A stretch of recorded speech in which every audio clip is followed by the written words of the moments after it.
Hello friends, welcome back to GK Prince Academy. तो आज के इस वीडियो में हम डिस्कस करेंगे प्रैक्टिस सेट नंबर 13 होगा, जो कि वीपीओ यानी ग्राम पंचायत कार्य से होगा। 13वां प्रैक्टिस सेट। इसमें 100 क्वेश्चन हैं टोटल, जिसमें अगर हम बात करें तो 65 क्वेश्चन ग्राम पंचायत कार्य का है और ग्राम पंचायती राज का है, और 15 क्वेश्चन कंप्यूटर का, और 20 क्वेश्चन जो है इसमें उत्तर प्रदेश से संबंधित क्वेश्चन होने वाले हैं, जो कि इसी तरीके से पैटर्न एग्जाम में आएगा। तो उसी तरीके से इसमें हम देख रहे थे। इसके पहले 12 प्रैक्टिस सेट हो चुका है। जिन लोगों ने वीडियो नहीं देखा, चैनल पेज पर जाए, बहुत सारे वीडियो बीपीओ से संबंधित पड़े हुए हैं। ठीक है, तो चलिए इस वीडियो को स्टार्ट करते हैं। 13वां प्रैक्टिस सेट स्टार्ट करने से पहले अगर आप लोग चैनल पर नए हो तो सब्सक्राइब नहीं किया है तो चैनल को सब्सक्राइब करना मत भूलिएगा। पहला क्वेश्चन देखते हैं।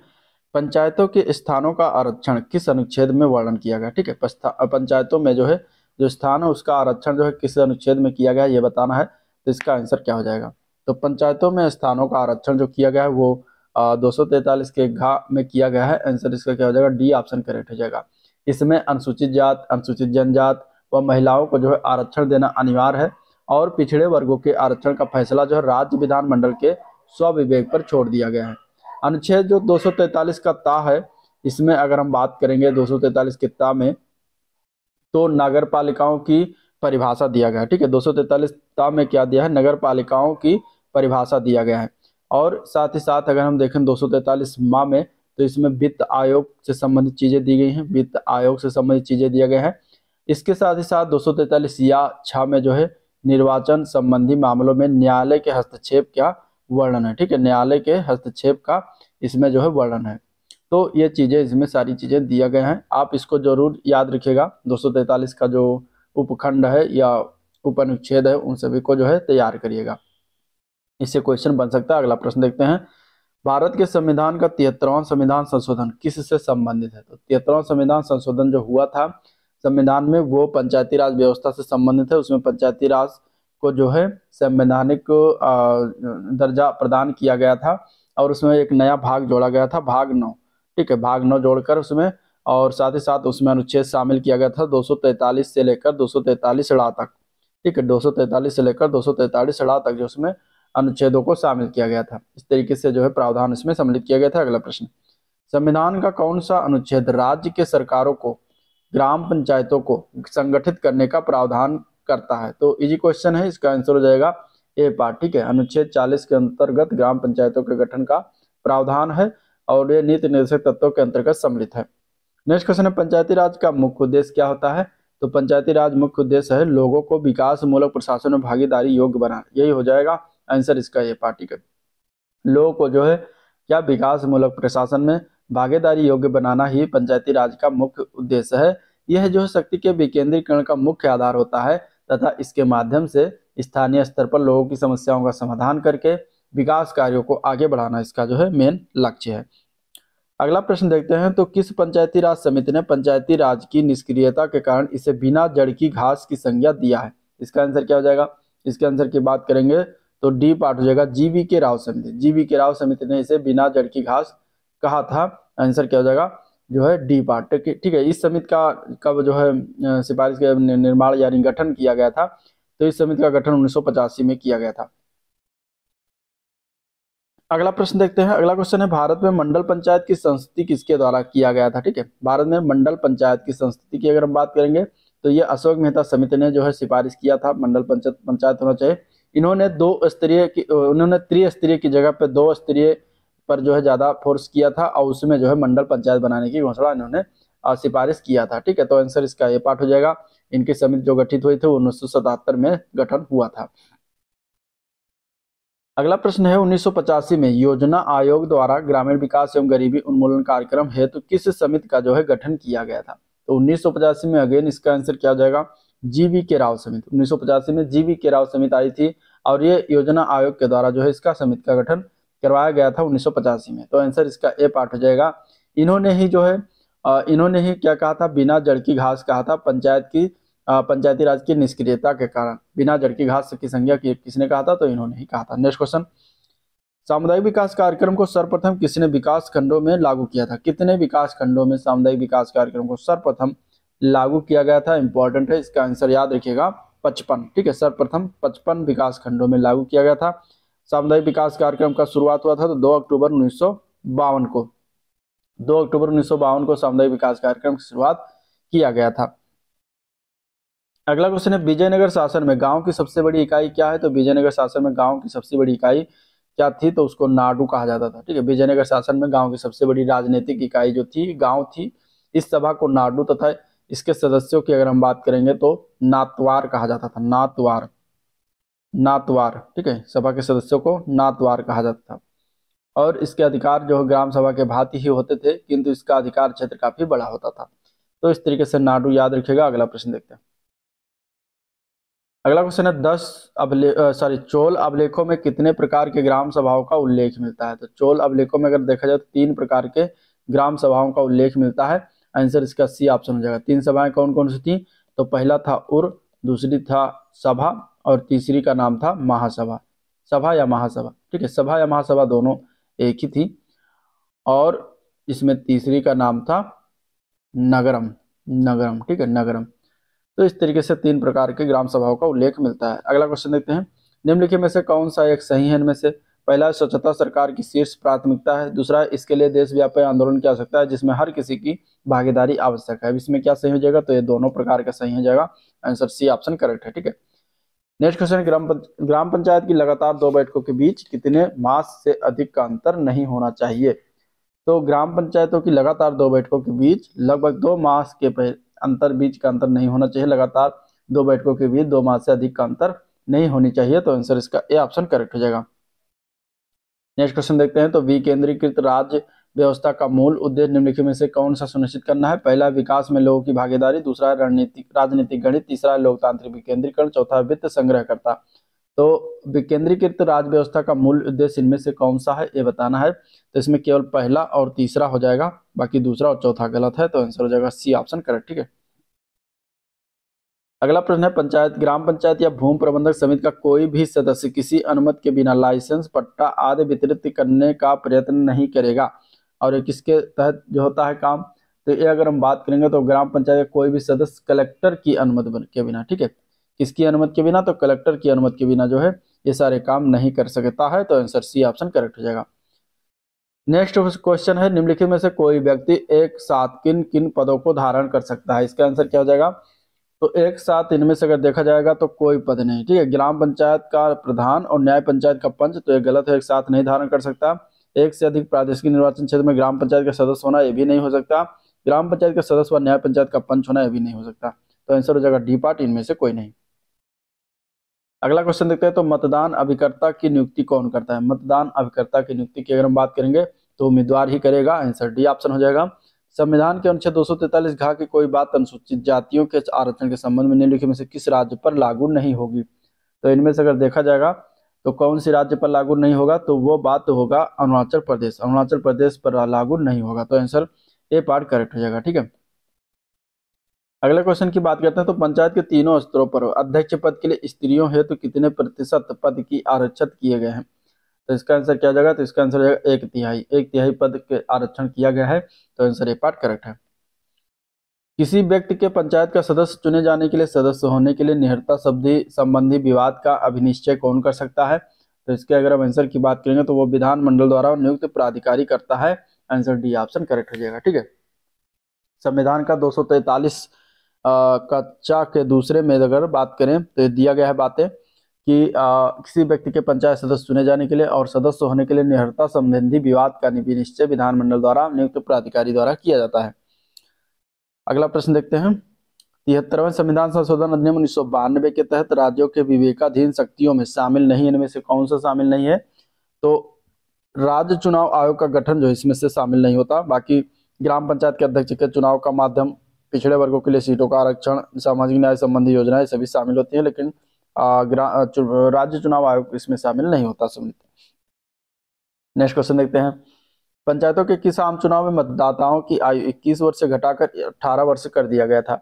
तो कौन से चुनाव में किया गया था? तो इसका आंसर क्या हो जाएगा? तो इसका आंसर जाएगा बी पार्ट। 5वां पंचायत चुनाव हुआ था, तब जो है इसका मतदाताओं की आयु 21 वर्ष से घटाकर 18 वर्ष कर दिया गया था। 5वां आम चुनाव जो हुआ था 1982 से लेकर मार्च 1982 से जुलाई 1982 में ये चीजें किया गया था। ठीक है, उत्तर प्रदेश में पंचायतों की स्थापना कब किया गया था?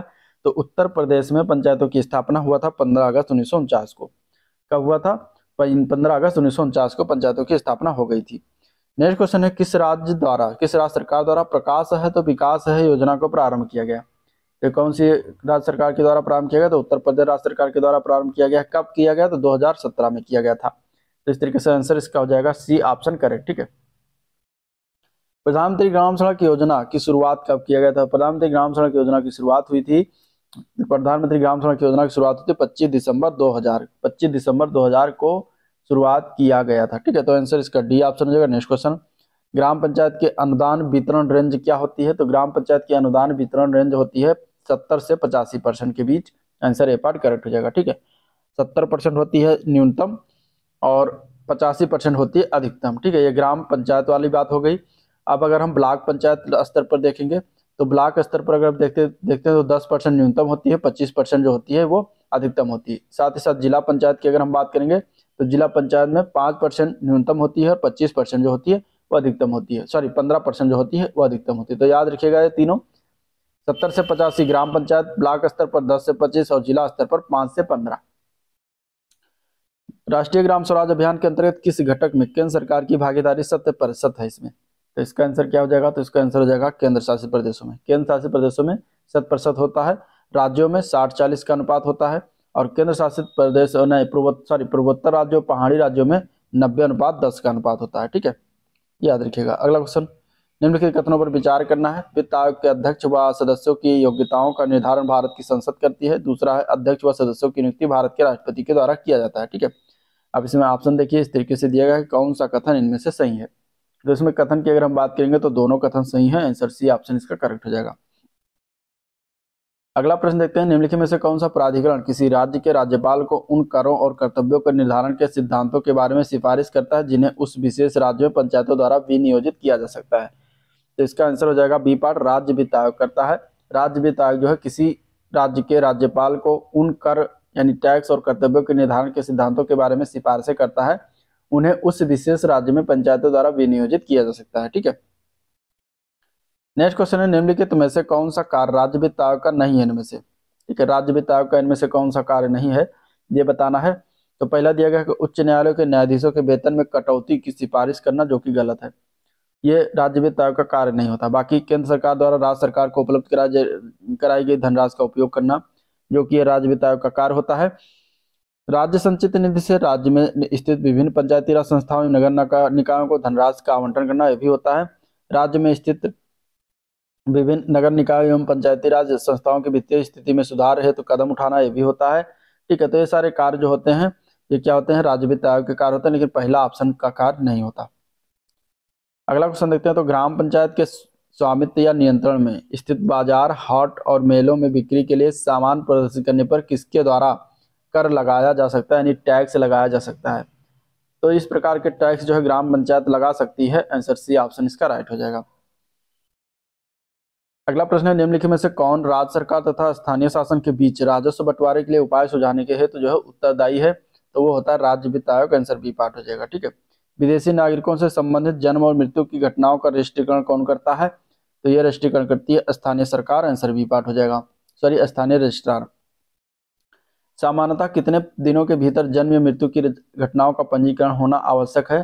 तो 21 दिनों के अंदर ये सारी क्रिया होनी आवश्यक है। तो आंसर सी ऑप्शन करेक्ट हो जाएगा। ठीक है। राष्ट्रीय पंचायत पोर्टल का कार्य क्या है? राष्ट्रीय पंचायत पोर्टल का कार्य क्या है ये बताना है। ठीक है। तो राष्ट्रीय पंचायत पोर्टल के कार्य की अगर हम बात करेंगे तो डी पार्ट हो जाएगा, इस बात की सूचना देना कि स्थानीय निकाय द्वारा कौन सी सेवा प्रदान किया जाता है। तो ये मेन कार्य होता है। CSC डिजिटल इंडिया कार्यक्रम के तहत शामिल विजन कौन कौन से हैं? तो CSC के तहत अगर हम देखेंगे, डिजिटल इंडिया भारत का एक प्रमुख कार्यक्रम है जो कि 3 विजन क्षेत्रों में काम करता है। ठीक है। प्रत्येक नागरिक के लिए इंफ्रास्ट्रक्चर का उपयोक्ता के रूप में, मांग अनुशासन की सेवाएं और नागरिकों का डिजिटल सशक्तिकरण करना। तो इस तरीके से 3 शामिल है। आंसर हो जाएगा डी पार्ट, उपरोक्त सभी। उत्तर प्रदेश में कितनी ग्राम पंचायतें हैं? इसका आंसर क्या हो जाएगा? तो इसका आंसर हो जाएगा 58,004। 58,004 ये आंकड़ा अगर देखा जाए तो ग्रामीण मंत्रालय सरकार का है। ठीक है, ग्रामीण मंत्रालय भारत सरकार का है। ये ग्रामीण मंत्रालय के तहत जो है ये आंकड़ा बताया जा रहा है 58,004। लेकिन अगर हम बात करें उत्तर प्रदेश के पंचायती राज विभाग के अनुसार तो ये आंकड़ा 57,705 है। ठीक है, ये आंकड़ा कितना है? 57,705, जो कहाँ से मिलता है? ये उत्तर प्रदेश पंचायती राज विभाग के अनुसार। नेक्स्ट क्वेश्चन है, राष्ट्रीय ई गवर्नेंस योजना कब शुरुआत किया गया था? तो राष्ट्रीय ई गवर्नेंस योजना जो है 2006 में शुरुआत किया गया था। आंसर ए पार्ट करेक्ट हो जाएगा। ठीक है, अगला क्वेश्चन, निम्नलिखित में से कौन सा सही सुमेलित है? योजना का नाम है, प्रारंभ वर्ष है। 10 लाख कूप योजना कब शुरुआत किया गया था? 1989-90 में। ठीक है, तो इसमें अगर देखा जाए तो जो है कौन सा सही सुमेलित है? गलत है, 1987-88 है। ये 10 लाख कूप योजना की शुरुआत हुई थी 1989-90 में, तो ये गलत हो जाएगा। सांसद स्थानीय क्षेत्र विकास कार्यक्रम 1990-91 दिया गया है, जो कि गलत है। ये शुरू हुआ था 1993-94 ठीक है। इसके बाद गांधी ग्राम योजना की बात करेंगे तो ये 1989-90 गलत है, इसका 1995-96 सही है। ठीक है, 1995-96 इसका सही है। इसके बाद गांधी ग्रामीण संपर्क मार्ग योजना 1996-97, तो ये सही है। तो इस तरीके से आंसर किया जाए डी पार्ट। हमें सही सुमेलित वाला बताना था, तो डी पार्ट सुमेलित है, बाकी सारे गलत हैं। अगला प्रश्न है, राष्ट्रीय ग्रामीण रोजगार गारंटी योजना कब से लागू हुआ? तो ये लागू हुआ 2 फरवरी 2006 से। ठीक है, ये कब अधिनियम हुआ? तो 2005 में अधिनियम बना, लागू हुआ 2006 से। ठीक है, 2009 में इसका नाम बदलकर मनरेगा कर दिया गया, महात्मा गांधी राष्ट्रीय ग्रामीण रोजगार गारंटी योजना। नेक्स्ट क्वेश्चन देखते हैं, तो राष्ट्रीय ग्रामीण स्वास्थ्य मिशन कब शुरुआत किया गया? तो ये शुरुआत किया गया 12 अप्रैल 2005 को। आंसर डी पार्ट हो जाएगा। जन सेवा केंद्र योजना को कब बंद कर दिया गया था? तो जन सेवा केंद्र योजना को मार्च 2017 में बंद कर दिया गया। आंसर इसका ए पार्ट हो जाएगा। ग्राम पंचायत में चल रहे सीएससी सेंटर की मॉनिटरिंग कौन करता है? तो ये करता है डीपीआरओ। आंसर इसका सी ऑप्शन करेक्ट हो जाए, डीपीआरओ। अगला क्वेश्चन है, ग्राम पंचायत सचिवालय द्वारा ग्राम पंचायत में किए जा रहे कार्यों का विवरण किस पोर्टल पर अपलोड किया जाता है? इसका आंसर क्या हो जाएगा? किस पोर्टल पर अपलोड करते हैं? तो यह किया जाता है ई ग्राम स्वराज पर। आंसर इसका सी ऑप्शन करेक्ट हो जाएगा। नेक्स्ट क्वेश्चन है, ग्राम पंचायत के कार्यों के विवरण को सुरक्षित करने की जिम्मेदारी किसकी होती है? तो यह जिम्मेदारी होती है ग्राम पंचायत सहायक की। आंसर बी पार्ट इसका करेक्ट हो जाएगा। अगले क्वेश्चन की बात करते हैं, तो राष्ट्रीय ग्राम विकास और पंचायती राज संस्थान किसके तहत एक स्वायत्त संगठन है? तो ये सारी चीज ये आता है केंद्रीय ग्रामीण विकास मंत्रालय के तहत। तो आंसर ए पार्ट करेक्ट है। ठीक है, नागरिक चार्टर में ग्राम पंचायत के लिए आवासीय तथा वाणिज्यिक निर्माण के लिए निविदा कितने दिनों में जारी करने की समय सीमा होती है? तो ये जारी किया जाता है 15 दिनों के अंदर जारी कर दिया जाता है। तो आंसर सी ऑप्शन करेक्ट है। ग्राम पंचायत तो नागरिक चार्टर तैयार करने की प्रक्रिया में शामिल नहीं होता। कौन शामिल नहीं होता? इनमें से क्या शामिल नहीं होता? तो अगर हम देखा जाए तो प्रत्येक पंचायत द्वारा अलग अलग नागरिक चार्टर तैयार किया जाना, प्रत्येक सेवा की समय सीमा पर विचार करना, पंचायत सचिव तथा संबंधित विभागों के अन्य अधिकारियों की राय लेना, ये सभी जो है सम्मिलित नहीं होता। तो हो जाएगा आंसर डी पार्ट, उपयुक्त में से सभी। राष्ट्रीय ग्रामीण आजीविका मिशन का नाम परिवर्तित कर दिया गया। अब यह किस नाम से जाना जाता है? तो अब यह नाम से जाना जाता है दीनदयाल अंत्योदय योजना। ठीक है, 2011 में इस योजना की शुरुआत किया गया था और इसका नाम बदलकर अब क्या कर दिया गया है? दीनदयाल अंत्योदय योजना। ठीक है, दीनदयाल अंत्योदय योजना। अगले क्वेश्चन की बात करते हैं, जल जीवन मिशन के तहत व्यय धनराशि में से पर्वतीय एवं उत्तर पूर्वी राज्यों को कितना प्रतिशत योगदान जो है केंद्रीकृत है? तो इसमें अगर देखा जाएगा तो 90:10 के अनुपात में दिया जाता है। तो आंसर ए पार्ट करेक्ट हो जाएगा। अगला प्रश्न है, राष्ट्रीय ग्राम स्वराज अभियान के तहत लक्ष्य को प्राप्त करने के लिए कितने वर्षों का कार्यक्रम जो है बनाया गया है? तो ये बनाया गया था 2018 से 2022 तक। ठीक है, 2018 से लेकर 2022 तक ये बनाया गया था। राष्ट्रीय ग्राम स्वराज अभियान 24 अप्रैल 2018 से प्रारंभ किया गया था तथा इस अभियान के द्वारा निर्धारित लक्ष्य को प्राप्त करने के लिए 2018-2022 रखा गया था। प्रधानमंत्री किसान सम्मान निधि योजना किस वर्ष प्रारंभ किया गया था? तो ये प्रारंभ किया गया था 2019 में 24 फरवरी को। ठीक है, 24 फरवरी 2019 को प्रारंभ किया गया था। इसमें क्या है कि प्रत्येक किसान को 6,000 रुपए की राशि दिया जाता है। 2,000 रुपए की 3 मासिक किस्तों में प्रत्येक चौथे माह में किसानों के बैंक खाते में सीधे ट्रांसफर किया जाता है। कहाँ से शुरुआत किया गया था? तो गोरखपुर जिले से। ठीक है, ये भी याद रखिएगा। अगला प्रश्न, पंडित दीनदयाल ग्रामोद्योग रोजगार योजना कब शुरुआत किया गया? पंडित दीनदयाल ग्रामोद्योग रोजगार योजना ये कब शुरुआत किया गया? तो ये शुरुआत किया गया था वर्ष 2018-19 में। आंसर ए पार्ट करेक्ट हो जाएगा। अगला क्वेश्चन, बेटी बचाओ बेटी पढ़ाओ योजना कब शुरुआत किया गया? बेटी बचाओ बेटी पढ़ाओ योजना की शुरुआत हुई थी 22 जनवरी 2015 को। ठीक है, 22 जनवरी 2015 को शुरुआत हुआ था। कहाँ से? तो हरियाणा के पानीपत जिले से। ठीक है, पानीपत जिले से यहाँ से जो है बेटी बचाओ बेटी पढ़ाओ अभियान शुरुआत किया गया था और ये प्रधानमंत्री मोदी के द्वारा शुरुआत किया गया था। ग्रामीण रोजगार कृषि कार्यक्रम कब प्रारंभ किया गया था? तो यह प्रारंभ किया गया था 1971-72 में। आंसर सी ऑप्शन हो जाएगा। अब अगली योजनाओं में हमें व्यवस्थित करना है। जवाहर रोजगार योजना कब शुरुआत किया गया? तो यह शुरुआत हुआ था 1989-90 में। ठीक है, जवाहर रोजगार योजना कब आई? 1989-90। स्वर्ण जयंती ग्राम स्वरोजगार योजना शुरुआत हुआ था 1999-2000। जवाहर ग्राम समृद्धि योजना की शुरुआत कब हुआ था? तो 1999 से 2000 में हुआ था। ठीक है, इसके अलावा संपूर्ण ग्रामीण रोजगार योजना की शुरुआत कब हुआ था? तो 2000 टू 2001 में हुआ था। तो इस तरीके से इसके आंसर की बात करेंगे तो क्या हो जाएगा? तो ए पार्ट करेक्ट हो जाएगा। अगला क्वेश्चन देखते हैं। प्रतिवर्ष ग्राम सभा की कम से कम कितनी बैठकें आयोजित करना सरपंच का दायित्व है? प्रतिवर्ष ग्राम सभा की कम से कम कितनी बैठकें आयोजित करना सरपंच का दायित्व है? इसका आंसर क्या हो जाएगा? तो इसका आंसर हो जाएगा 2। 2 बैठकें जरूर होना चाहिए। तो आंसर बी पार्ट हो जाएगा। राष्ट्रीय ग्राम स्वराज अभियान को किस वर्ष मंजूरी प्रदान किया गया था? तो यह मंजूरी प्रदान हुई थी 2018 में और 2022 तक के लिए जो है ये योजना बनाई गई थी। ठीक है, राष्ट्रपिता महात्मा गांधी ने अपनी किस पुस्तक में ग्रामीण अर्थव्यवस्था की आत्मनिर्भरता को महत्वपूर्ण बताया था? तो ये बताया था सी पार्ट, हिंद स्वराज पुस्तक में। आंसर हो जाएगा सी पार्ट। ठीक है, पंचायतों को आधुनिक व आत्मनिर्भर बनाया जा सकता है किसकी मदद से? तो ये बनाया जा सकता है तकनीकी की मदद से और वित्तीय मदद, इन दोनों मदद से बनाया जा सकता है। तो आंसर हो जाएगा सी पार्ट, दोनों मदद से। ठीक है, पंचायतों के लिए सतत विकास लक्ष्यों की प्राप्ति हेतु केंद्र सरकार ने राज्य सरकार को साथ मिलकर कितने विकल्पों यानी संकल्पों का चिन्हित किया है? तो टोटल इसका आंसर हो जाएगा डी पार्ट, 9 संकल्पों को। आंसर डी पार्ट हो जाएगा। स्थानीय जागरूकता बढ़ाने के प्रयास में किस मंत्रालय ने सबकी योजना सबका विकास नामक अभियान शुरुआत किया है? तो इसका आंसर क्या हो जाएगा? तो इसके अगर हम आंसर की योजना कौन सी मंत्रालय के तहत शुरुआत किया गया है? तो पंचायती राज मंत्रालय के तहत। आंसर सी ऑप्शन इसका करेक्ट है। ग्राम सभा द्वारा कृत्यों का संपादन किया जाता है। तो ग्राम सभा द्वारा इसमें से अगर देखा जाए तो सामुदायिक कल्याण कार्यक्रमों के लिए स्वैच्छिक श्रम अंशदान जुटाना, दूसरा है ग्राम से संबंधित विकास योजनाओं के कार्यान्वयन के लिए हिताधारी की पहचान करना, तीसरा है ग्राम से संबंधित विकास योजनाओं के क्रियान्वयन में सहायता पहुंचाना। तो इन तीनों के किया जाता है। तो आंसर हो जाएगा डी पार्ट, उपरोक्त सभी। ग्राम और मृत्यु पंजीकरण संशोधन विधेयक 2023 में क्या प्रावधान है? तो इसका आंसर क्या हो जाएगा?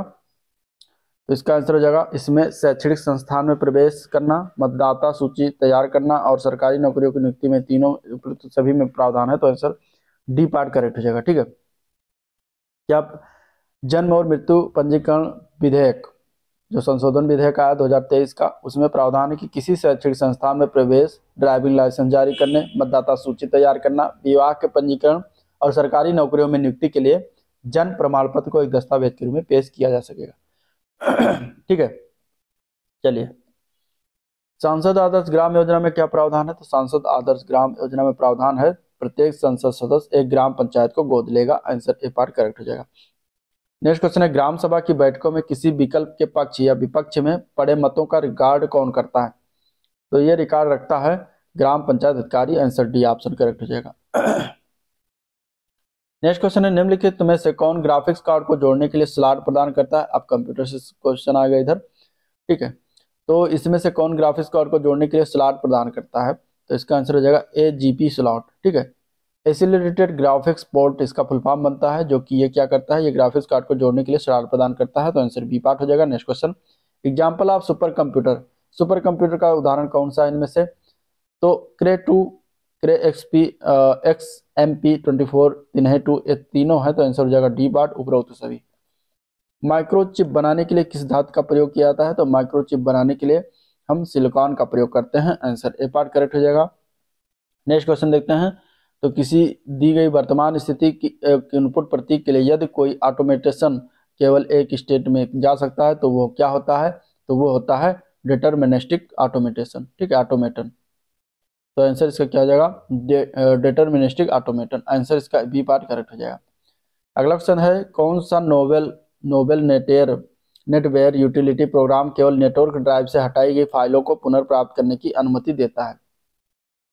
तो ये सैल्वेज होता है जो देता है।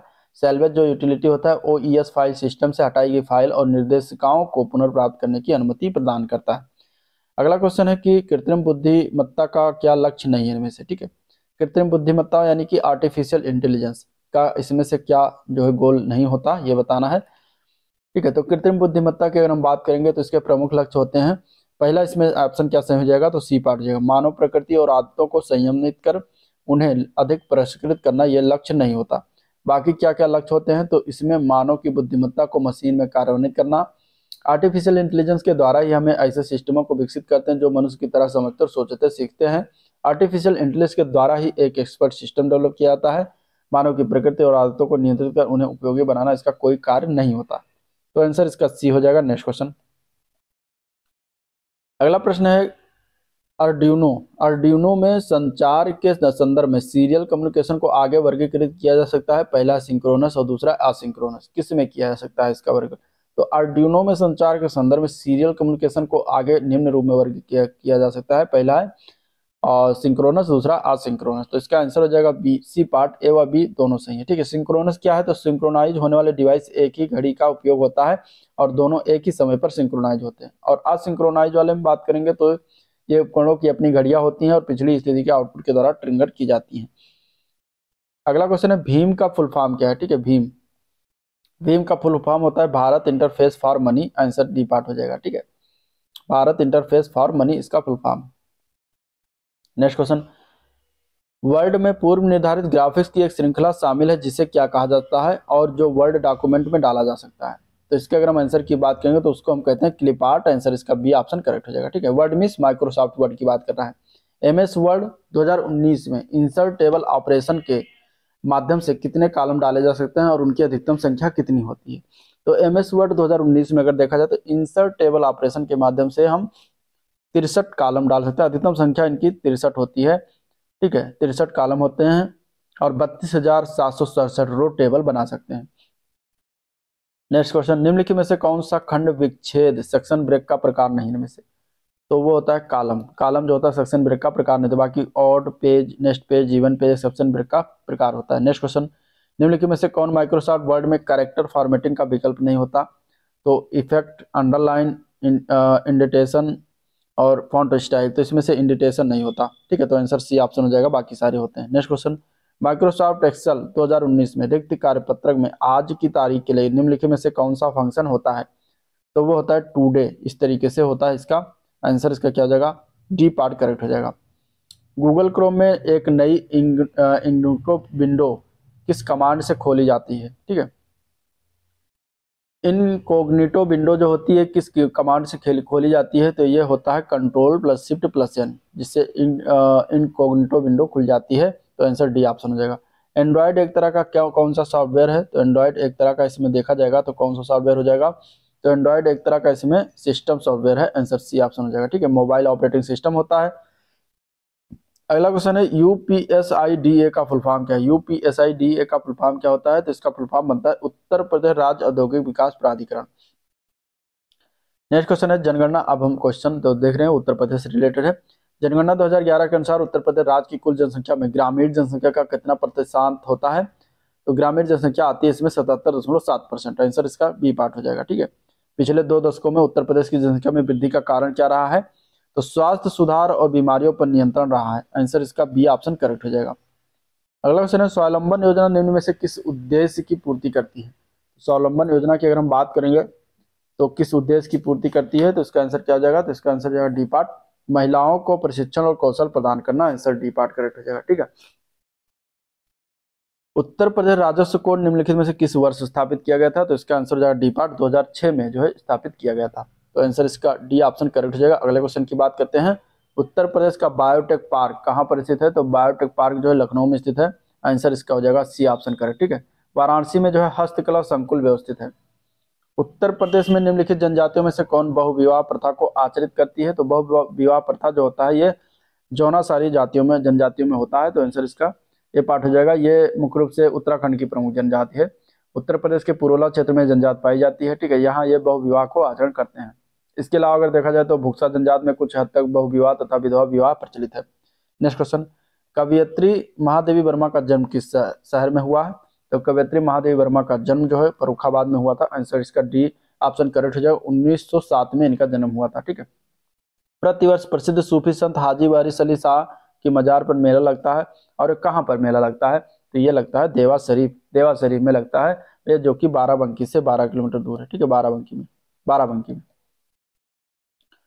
अगला क्वेश्चन है लखनऊ उत्सव लखनऊ उत्सव, जिसे अब लखनऊ महोत्सव कहा जाता है, ये कब प्रारंभ हुआ? तो ये प्रारंभ हुआ था 1975-76 में। 1975-76 से प्रारंभ हुआ। ठीक है, तो आंसर इसका जो है बी पार्ट हो जाएगा। नेक्स्ट क्वेश्चन देखते हैं। अगला क्वेश्चन है, अवध राज्य का ब्रिटिश साम्राज्य में विलय कब हुआ था? तो अवध राज्य का ब्रिटिश साम्राज्य में विलय हुआ था 1856 में। ठीक है, आंसर इसका ए पार्ट हो जाएगा। 1856 में अवध पर कुशासन का आरोप लगाकर जो है ब्रिटिश शासन में मिला लिया गया था। ताज एक्सप्रेसवे किन शहरों को जोड़ता है? तो ताज एक्सप्रेस जो है आगरा और ग्रेटर नोएडा को जोड़ता है। आंसर इसका सी ऑप्शन जो है। इसकी लंबाई कितनी है? तो 165.5 किलोमीटर इसकी लंबाई, 6 लेन वाला मार्ग है। अगला क्वेश्चन है, उत्तर प्रदेश में वैकल्पिक ऊर्जा के विकास के लिए वैकल्पिक ऊर्जा विकास संस्थान की स्थापना कब किया गया था? इसका आंसर क्या हो जाएगा? तो इसका आंसर हो जाएगा बी पार्ट, 1983 में। ठीक है, आंसर क्या हो जाएगा? B part, 1983। प्रथम दीनदयाल हस्तकला संकुल व्यापार सुविधा केंद्र कहाँ पर स्थित है? तो ये स्थित है वाराणसी में। आंसर इसका बी ऑप्शन करेक्ट हो जाएगा। कब शुरुआत हुआ था? तो इसकी स्थापना हुई थी 2017 में। नेक्स्ट क्वेश्चन है, उत्तर प्रदेश का कौन सा जनपद लुगदी कागज गत्ते के उत्पादन के लिए प्रसिद्ध है? तो कौन सा जनपद है? तो वह है बिजनौर। ठीक है, आंसर इसका बी पार्ट है। बिजनौर, सहारनपुर ये कागज लुगदी कागज के बने गत्ते के लिए प्रसिद्ध है। जबकि आगरा जो है, आगरा में चर्म उद्योग, पर्यटन उद्योग। रायबरेली में अगर हम बात करेंगे तो यहाँ पे अगर देखा जाए तो लकड़ी का कार्य, इलेक्ट्रॉनिक इंडस्ट्री है, रेल पहिया कारखाने प्रसिद्ध हैं। झांसी में गुड्डा नर मुलायम खिलौने के लिए प्रसिद्ध है। ठीक है, अगला क्वेश्चन मिलान करना है। सीमेंट उद्योग कहाँ के कौन सा उत्तर प्रदेश में प्रसिद्ध है? तो सीमेंट उद्योग के लिए चुर्क प्रसिद्ध है। ठीक है, कागज उद्योग के लिए अगर हम बात करेंगे तो कागज उद्योग के लिए सहारनपुर, पहला बिजनौर आता पहले पर। इलेक्ट्रॉनिक उद्योग के लिए अगर हम बात करें तो नोएडा प्रसिद्ध है, और फर्नीचर के लिए बरेली प्रसिद्ध है। तो इस तरीके से मिलान करने को भी आ जाता है, मिलान इस तरीके से किया जाता है। आंसर इसका ए पार्ट करेक्ट हो जाएगा। नेक्स्ट क्वेश्चन है, निम्नलिखित में से कौन सा उत्तर प्रदेश का प्रमुख उद्योग नहीं है इनमें से? तो सीमेंट उद्योग की अगर हम बात करेंगे तो ये होता है, चीनी उद्योग भी होता है, कपड़ा भी है, लेकिन ऑटोमोबाइल उद्योग नहीं है। तो आंसर डी ऑप्शन करेक्ट हो जाएगा। ठीक है, उत्तर प्रदेश में निम्नलिखित में से किस जिले में बाबू गेंदा सिंह गन्ना शोध संस्थान स्थित है? तो बाबू गेंदा सिंह गन्ना शोध संस्थान जो है कुशीनगर में स्थित है। आंसर हो जाएगा A option correct. A option correct हो जाएगा। यह संस्थान सेवरही नामक स्थान पर स्थित है। इसकी स्थापना कब किया गया था? तो 1976 में किया गया था। ठीक है, ये भी याद रखिएगा। अगला क्वेश्चन है, निम्नलिखित में से आलू के उत्पादन में भारत में उत्तर प्रदेश का कौन सा स्थान है? आलू के उत्पादन में अगर देखा जाएगा भारत में तो उत्तर प्रदेश का पहला स्थान आता है। आलू, गेहूं, गन्ना, इनके उत्पादन में उत्तर प्रदेश का पहला स्थान आता है। ठीक है, केंद्रीय आलू संस्थान अनुसंधान संस्थान जो है केंद्रीय जो है कहाँ पर है? हिमाचल प्रदेश की राजधानी शिमला में पाया जाता है। स्थापना उसके वहीं पे स्थापित है। अगला क्वेश्चन है, उत्तर प्रदेश के किस क्षेत्र में सोयाबीन की फसल मुख्यतः उगाई जाती है? तो उत्तर प्रदेश के बुंदेलखंड क्षेत्रों में उगाया जाता है, जिसमें आता है जालौन हुआ, झांसी है, ललितपुर, हमीरपुर, बांदा है, महोबा, ये सभी सोयाबीन खेती का प्रमुखता यहाँ पे उगाया जाता है। तो आंसर इसका क्या हो जाएगा? डी ऑप्शन करेक्ट हो जाएगा। ठीक है, तो ये था टोटल 100 क्वेश्चन जिसको हम लोगों ने देखा, डिस्कस किया। अगर वीडियो पसंद आया तो लाइक करिए, चैनल को सब्सक्राइब नहीं किया अभी तो सब्सक्राइब करना मत भूलिएगा, साथ ही साथ अपने दोस्तों में शेयर तो कर दीजिएगा। ठीक है, चलिए वीडियो को एंड करते हैं, मिलते हैं इसके नेक्स्ट वीडियो में, तब तक के लिए थैंक यू।